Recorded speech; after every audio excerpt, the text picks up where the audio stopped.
Franquishop ha reunido este jueves en Zaragoza a 150 emprendedores con 37 marcas interesadas en expandir sus puestos en territorio aragonés.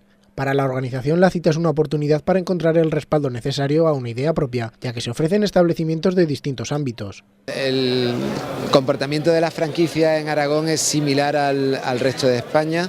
Hay muchos sectores que funcionan en régimen de franquicia.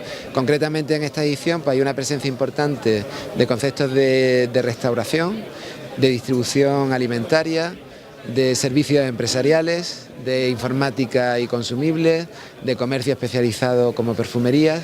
Es decir, que la oferta es bastante variada y todos los sectores han tenido una buena acogida.